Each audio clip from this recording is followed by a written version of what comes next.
Welcome to the Life After Sugar podcast, the podcast that's not just about sugar, but about your relationship with it and also with food and especially with yourself. So if you want to discover your life after sugar and hear inspiring stories from all kinds of people who also cut out sugar in their way, at their pace, for their own reasons, this is the podcast for you.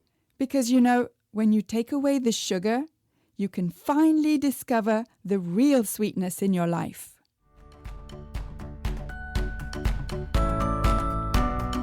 I'm your host, Netta Gorman. And today I'm talking with Michele, who is a busy mum of 4 and a military wife, who after her 3rd child became so much busier that her health started suffering. She says she was getting out of breath just from climbing the stairs. She did start eating better, but then after a few years, she started experiencing autoimmune issues. And in this episode, Michele tells how she turned her health around, including her gut health, with a holistic approach rather than using pharmaceutical solutions. We'll get to my chat with Michele in just a minute. But first, I just wanted to tell you that if you're looking for some free resources about how to get rid of cravings, then I have plenty for you. First, download my 5 tips to get rid of cravings. And those 5 tips may not be what you think they are. So go to aftersugarclub.com and download your 5 tips today. And come check out the Life After Sugar Facebook page and subscribe to the Life After Sugar YouTube channel, as well as my Instagram account at My Life After Sugar, which is where you'll get all kinds of inspiration so that you can see that it's perfectly possible to live a happy and active life, even if you don't eat sugar. You can also check out my TikTok account at Netta_Life After Sugar. All right, so let's get to my chat with Michele. All right, so today I'm with Michele Riekman, who is a personal trainer and health coach. And lovely to see you, Michele. Can you tell us a bit about your background with food and sugar, especially? Yeah, so a little bit about me. I'm a mom of 4. So right now my kids are 1st grade, 6th, 7th, and a junior in high school. I'm also a military wife. Um, and as you said, I'm a personal trainer and health coach. And I have a podcast myself, Healthy Beyond 40. And really my journey started after having 3 kids and just really becoming very busy and not having the time to take care of myself. Well, thinking that I didn't have the time to take care of myself because it is a choice. And I think just with the diet culture, it gets really hard because we think things have to be complicated, but we can also start to go back to the basics. And I remember going up a flight of stairs and being out of breath, and I'm like 30 at this time, like, okay, this is not what I want my life to look like. But I was also like, I don't really have a lot of time. I'm trying to keep these little humans alive. They eat a lot, they make a lot of messes. And it's like going up a flight of stairs doesn't take long. I didn't need to exercise for very long. And then with my food and nutrition, it was really starting to just go back to the basics. How can I have more whole food, less processed food, allow more of that good food to fill the plate and push out the stuff that's not as healthy. And so that started to get me in a better place. And then some years after that, I started with some autoimmune issues. So it runs very strongly in my mom's family. And I started having some joint swelling on my fingers and these little nodules. Went to the doctor. All they could really find was my ANA, my autoimmune marker, was positive. None of the other things for certain autoimmune diseases were positive. And they diagnosed me with some like undifferentiated connective tissue disease disorder. But I think it was really like they just wanted to give me a diagnosis because they felt like they had to. And I went to the rheumatologist, had all the tests, like was trying to ask, well, what can I do health wise? And they really didn't offer much. I'm like, what about like turmeric? Well, yeah, you could like try that, but they weren't really offering me anything. So then I started a healing journey on my own. So that involved working on my gut. I worked with a chiropractor who did functional medicine. And I also cut out dairy and gluten because when you go to look at autoimmune diseases amongst different doctors who have books, when you're taking a holistic approach, the common thing you see is your gut. Your gut is usually off.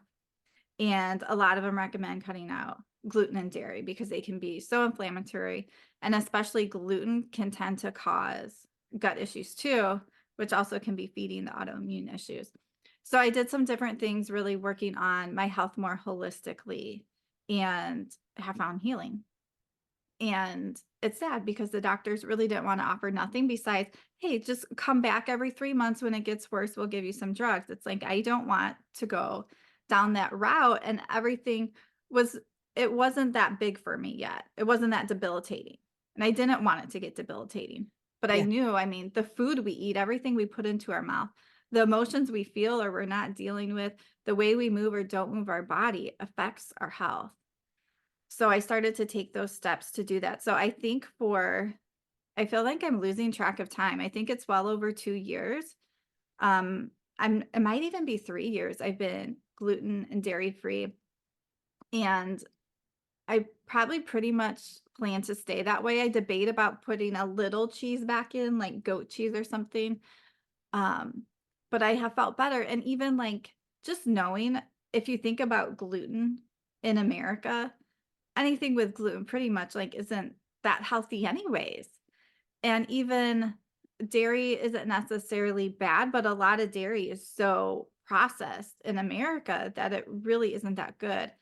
And so even just I'm not saying people have to cut out those things, but when you do, it really helps you to eat more healthy. Obviously, you can go for gluten-free bread or do that, and I do that very minimally because, again, that's not healthy, but it allows you to bring more healthy things in. When you go out to eat, you really have to think like, wow, like almost everything on the menu has gluten or dairy in it. It's hard to Yeah. find things. You can, but it's hard. And it's just crazy, our food is just ruled by that. And of course, sugar. Um, so for me, I guess I didn't mention that. I pretty rarely eat sugar, because sugar is also very inflammatory and it can fuel autoimmune diseases and so much other. Honestly, for me, like cutting out dairy was harder than sugar. Really? Yes, like I almost crave dairy more than sugar. But for me, I've also pretty much tried to avoid sugar, and I also try not to do many, like, artificial sweeteners too, because I think when you start to adapt to sweet things, whether that's real sugar or not, your body starts to crave it more. Um, so Definitely. really just allowing for the fruit or things like that to be your sweetness and your taste buds adapt, to not add if someone was eating oatmeal, like don't add sugar or like if you're going to eat yogurt, like don't buy the sweetened kind. I mean, sugar is just packed into so many things that we need to bring more awareness to when we're eating something. Yeah, totally, totally. And are you finding because you're in the USA, right? You're around the Correct. Arizona area? Yeah. Yeah. Do you find, because what you were saying is that, it's difficult to find foods that don't have gluten and dairy. And I would argue that, yes, in North America, not everywhere in the world, but in North America especially, and a lot in Europe now and Australia, and it's almost like 90% of foods are not actual foods. Yeah, absolutely. It's like super hard. You can get, sometimes it's more going towards salads. I mean, it's hard or certain bowls or things. But yeah, it's hard to find food that's like healthy. And then, I mean, we're not even talking about like the other stuff they put in food. That's not healthy. The preservatives and other things like that. That's not healthy. I remember one time me and my husband went, it's called Noodles and Company. So it's different bowls and they have like gluten-free noodles or zoodles or different things like that. And I hadn't looked at the nutrition information and we went there a couple times and I think it had some like type of peanut sauce and chicken and vegetables. And when I went to look it up, and I should know this, it was like loaded with a massive amount of sugar. And it was like Oh my goodness. Like, I don't even know what it was, 40, 50 grams. I mean, it was huge because in a lot of those sauces, they're hiding sugar. So I'm like, okay, not doing that anymore. And then it's like you're not even aware of it. You're not even aware of what you just ate and the massive amount of sugar in it. Yeah, and plus it's a savory dish, allegedly. Yes. Yes, and you almost don't even notice it. Like, I probably noticed it was a little sweet, and I don't even eat sweet things that often. And you're eating this and not even realizing it because it has so much sugar, or it has also salt and fat and other things that almost, like, hide the sugar a little bit. Yeah, yes. It really feels as a consumer like we have no choice. But on the other hand, the reframe that I learned to have as a consumer is to see food differently, as I have all the choice in the world if I keep away from those processed foods. Did that happen to you as well? Yeah, and I mean, it's really making that choice and knowing that you're gonna have to do things differently than the people around you, and Hmm. sort of being okay with that. And, as I work with clients too, it's how can we get to this part of like nourishing our bodies? Because a lot of times we're eating to stuff emotions. Maybe we're eating for celebration, which I think we can do a little bit, but there's way too much celebration eating. And how can we actually nourish our bodies? Because people, me, and then I see it with my clients, you start to become aware of what makes you feel better. Like, yeah, when I eat those cookies, I do not feel good afterwards. And how can you really use that? And sometimes there's emotional things you have to work through to get there. But how can you use that information and start to love yourself and love your body and want to fuel it and nourish it? Because food is fuel. Our bodies were designed to eat and for that food to break down and give us fuel to move and to feel good and to have energy to do things. And that is not what we're using food for. Sugar is so addictive.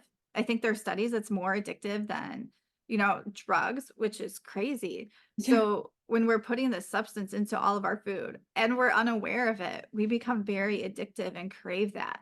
I mean, we can get out of that and really get to a spot where we're working on balancing our blood sugar, starting with a good breakfast. So we have that foundation throughout the day, is we can start to feel better. And then we can also make different choices too. Because when our blood sugar is all over the place, we're not going to make good choices. We're going to grab a quick carb or sugar because we want to bring our blood sugar back up. So, really learning how to nourish our bodies and fuel our bodies and use food for what it's meant for. yeah, totally, totally. It just requires of us, just, it requires of us not just to change our food, but to change how we see pretty much everything, I would say, and the relationship with food and the relationship with ourselves. Yeah, and I think that's huge because so many people in this diet culture, we have a really bad relationship with food. We think we have to eat within a certain calorie range and always track it. And then we think if we eat over that or we eat something else that we need to burn it off, we need to work it off, or we just feel like crap about ourselves.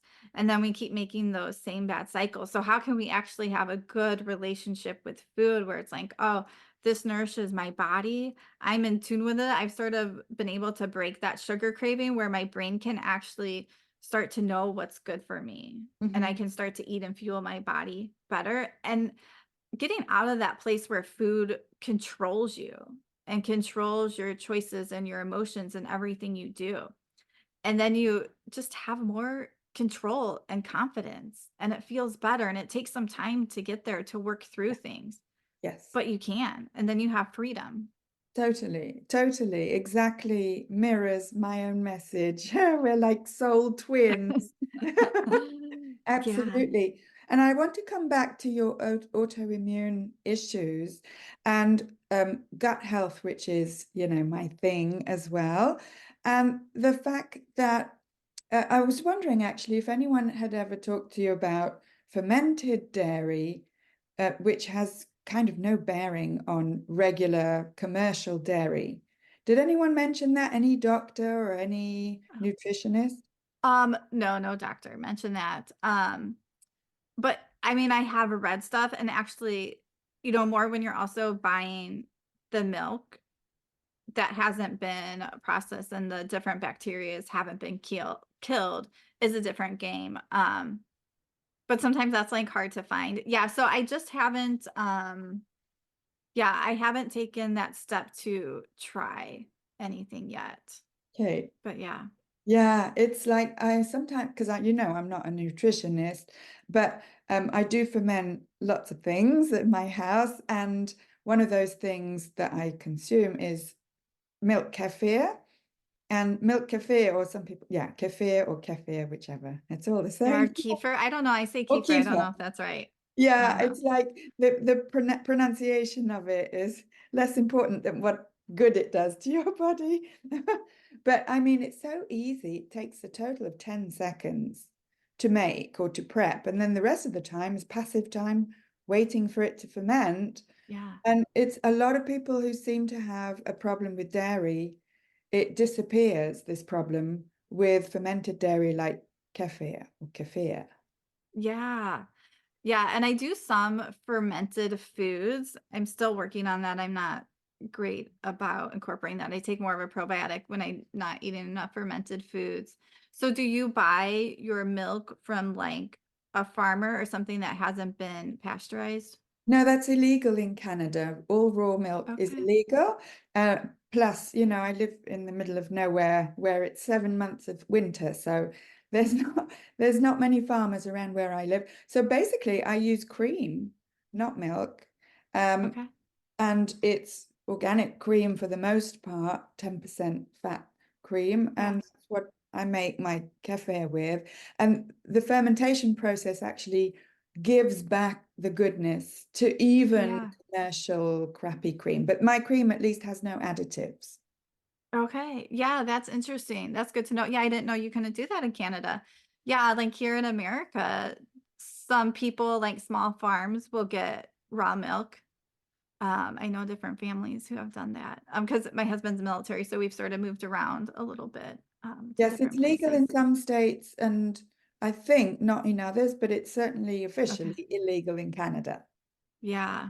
Yeah. Okay. Yeah, but even if I wanted raw milk, I couldn't get it because, as I say, there's nowhere near that I can get it where I live. Yeah. So, Yeah. the options are limited, but again, it doesn't really matter at the end of the day because the whole fermentation process gives back the goodness to the Yeah. milk or the cream. And, I'm just surprised. Well, actually, I'm not that surprised that no health professional ever really talks about fermentation. It's like an unknown subject. Yeah.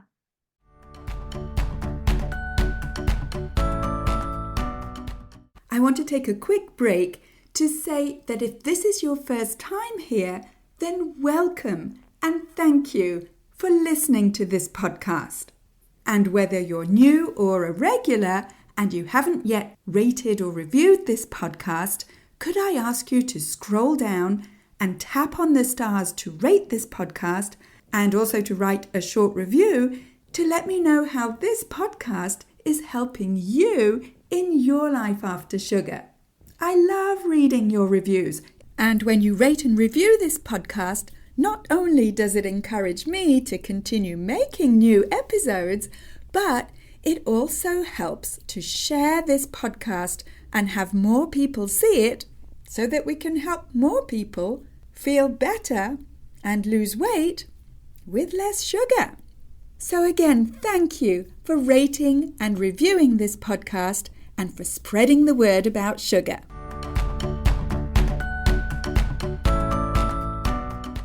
Yeah. I mean, I most conventional doctors don't talk anything about nutrition. And some of the functional medicine doctors will talk a little bit. But it's really like working with a health coach or some type of more holistic nutritionist.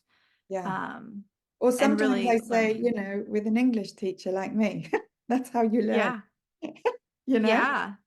Don't count on Yeah. the health professionals because they've not actually been really taught about it. No. So I have my doctorate in physical therapy. So I had at least a whole semester class of nutrition, but my husband, he is a nurse practitioner. and he didn't have to take any formal class, and I'm pretty sure doctors do not have to either. Don't hold me to that, or it's the very minimal, which is crazy because health should be preventative. We should be preventing all these diseases, which I mean, I think a lot of things say like 90, I don't know, a huge percent, 90% of chronic diseases are preventable through lifestyle. And Yeah. we're just missing that. Yes, yes. And do you feel that your autoimmune issues would have been reduced, or reversed had you had that input about nutrition earlier? Um, yeah, I almost think sometimes it's like, I mean, I was eating healthy, but not, still had dairy and wheat and a little bit of sugar in there, but it was eating fruits and vegetables, so healthy compared to most. And I think sometimes you almost need a little like wake up call, like, hey, even though you're doing like pretty good, if you want to starve off disease from coming and taking your body, you have to really eat radically different. And I think that's what it is. It's radically different than everyone else. Because if I go to, it is December as we're recording this, if I go to a holiday party, like most of the stuff I can't eat. Like if there's a veggie tray or fruit tray, and I'm only cutting out 2 things, dairy and gluten. Yeah. And there's not that much to eat. So you have to be willing to do something radically different and develop some new habits. So I usually don't go places hungry Hmm. because I don't know what there's going to be for me to eat, or I'm bringing something that I know I can eat. So that just takes a little thought, and it's almost like a little like grit and determination. Like this is what I'm doing. And I think that's something important too. Like so for me, I am someone who doesn't eat gluten or dairy and very minimal sugar. And so when you identify with that, it gets a little bit easier to not do that. I'm a person who doesn't eat sugar, then that's just who you are and that's what you do. So I think sometimes wrapping your mind and standing firm in that can really help to make those choices a little more black and white. Yeah, totally, totally. And it's sort of get comfy with being different, radically or otherwise, from everybody else. And that, sometimes I find that our natural personality, some of us, like me, quite happy to be different and to shout about it from the rooftops on our podcast. But other people, it makes them incredibly uncomfortable to be, outside the gang, and understandably so. Yeah, and I think sometimes that's also, and I don't know what you've seen in your work, just really tied to emotions and how we've grown up because we're using food for comfort, we're using sugar for comfort. And sometimes when we can start to break that down a little bit and then sort of determine that's my black and white, I eat this, I don't eat this, then you can go forward in a little more confidence. Because a lot of times people have trouble with, I eat a little bit of this. And so if you're stuck where that little bit turns into a lot more or something, sometimes you just need that black and white rule, especially if that's what makes you feel better. And if that is what nourishes your body, and if that's what's going to keep you healthier to really live longer and to live life as you're living too, to not be held back by not feeling great. Totally, totally. That's why I say for some of us, zero is freedom. Yeah. And it feels, or it can sound like it's, really extreme, but at the same time, that's what allows us that peace of mind of not having Yeah. to think, oh, is this a lot? Is this a little? Should I have a little bit of? It's just like just off your radar. Yeah. Yeah. And is that what you experience as well? Yeah. And so, like I said earlier, cheese is more addictive to me. So that's, I don't know if that's why I'm a little hesitant to do that again because when you're eating too much of it, it's not good. And especially, just the way it's processed and stuff. So for me, it's easier to say I don't eat dairy than to worry about, okay, I can have a little bit of dairy, but then that turns into a lot of dairy and Okay. then if that could cause inflammation in my body or, then you're going out and eating dairy at other places, that's not great. Yeah. And for me, I can't even really think the last time I ate sugar. But for me, I can do a little bit here and there if we go somewhere because I don't feel like that has a grip on me. And Hmm. I just really don't eat that much of it. Hmm. So I think you have to sort of take that into account and just take how your body feels with it too. Totally, totally. And you have four children. How do you feel about being a role model for them? Yes. And then so they have sugar, they have bread. My one son doesn't do well with dairy ever since he was born. So he doesn't eat dairy, but and it goes back to that idea with them that we try to eat, if we're making dinner, it's dairy and gluten free, it doesn't have sugar in it.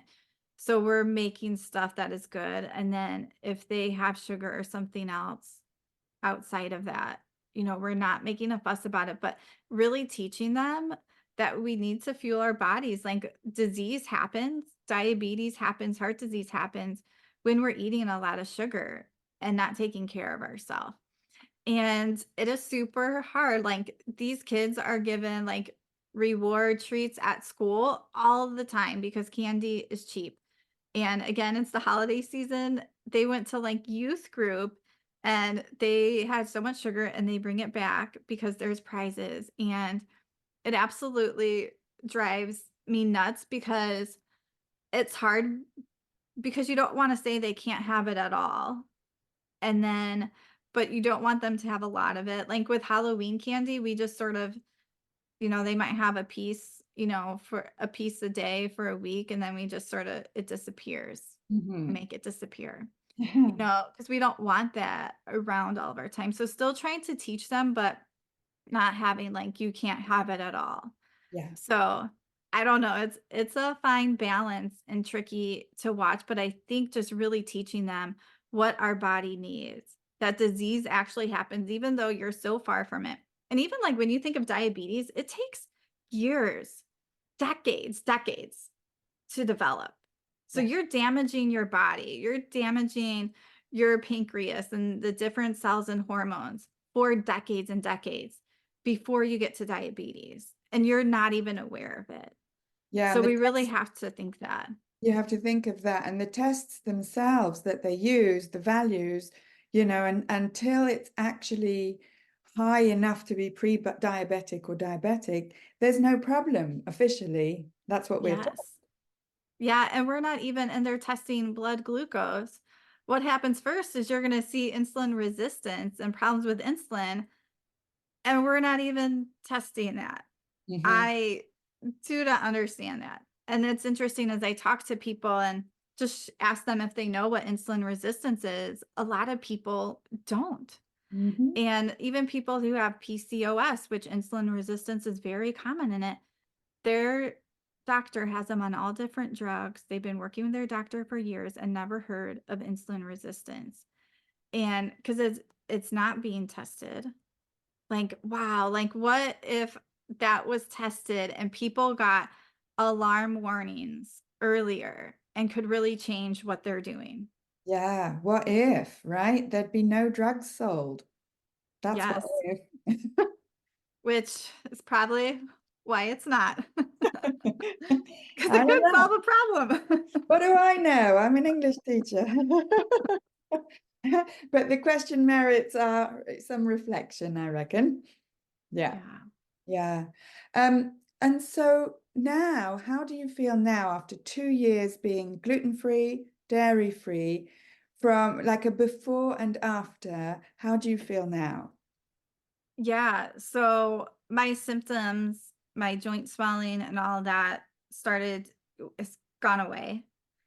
Um, and also just feel better too. And also more, I want to say confidence because now I know that almost all of what I'm eating is so much healthier. So it's not just cutting that out, it's also really increasing your nutrition that you're eating too.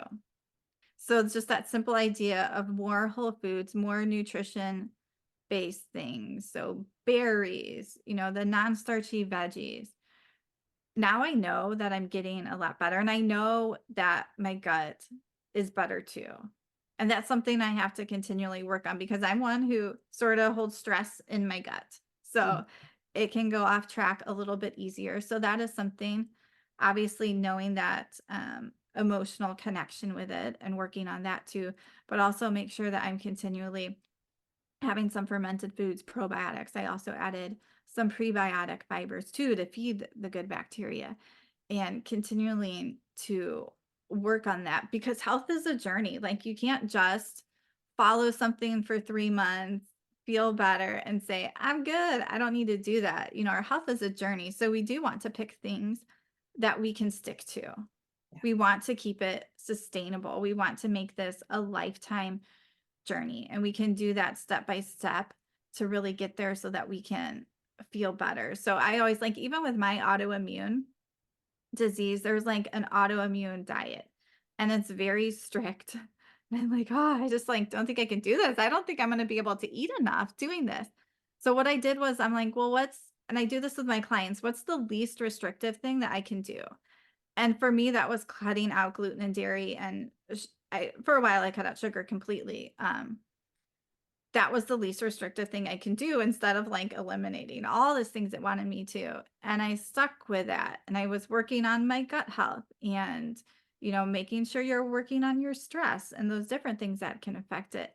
And then I started to feel better. So I think sometimes that's a good approach because you want to be able to stick with something. What's the least restrictive thing I can do to start with? And then I can add on from there.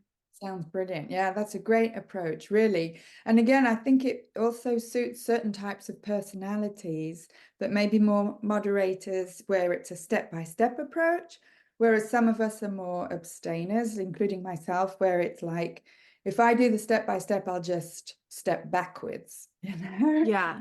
Yeah, and so it really does depend on the individual. That's great that we can recognize that. Yeah. Yeah, fantastic. Do you have one piece of advice for listeners of the podcast, Michele?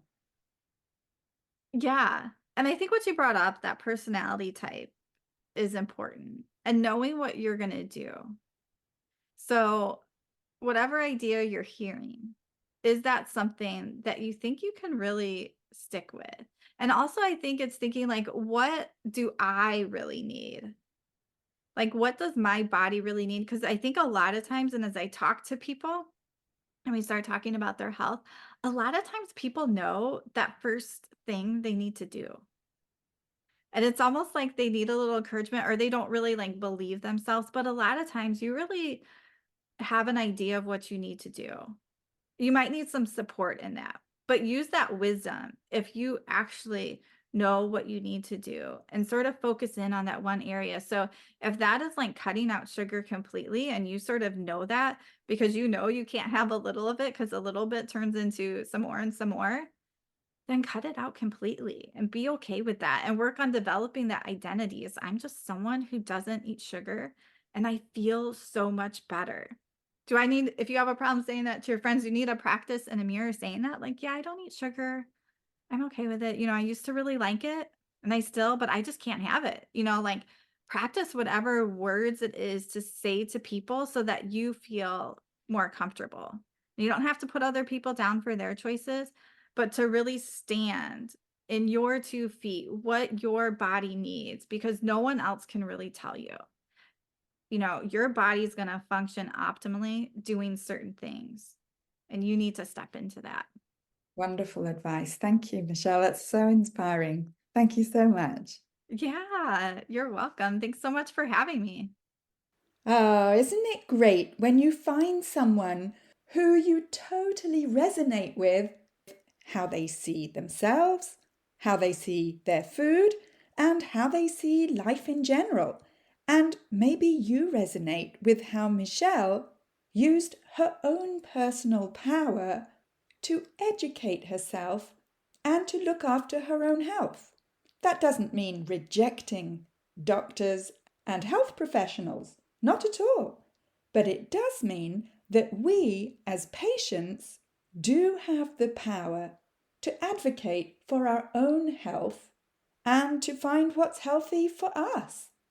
So if you're ready and committed to make the decisions that are right for you, but you feel that you need some guidance and support and accountability and a guide and a community that gets you, then there are two ways that we can work together. First, in the After Sugar Club, which is designed to give you support and accountability through our live check-in calls at a more affordable price. The After Sugar Club is always open for you. Check out the After Sugar Club private membership when you go to aftersugarclub.com, click on After Sugar Club in the top menu. And for more step-by-step guidance and customized support to help you get rid of cravings so that you can slim down and finally feel in control around food, there's my 90-day program, Freedom from Cravings Formula, which opens a few times a year. To get more info about the program and when it next opens, go to aftersugarclub.com and click on the big green button to schedule a clarity call with me so that we can talk together to see if the Freedom from Cravings Formula program is a good fit for you. That's it for this week. Keep in touch and see you soon for another episode.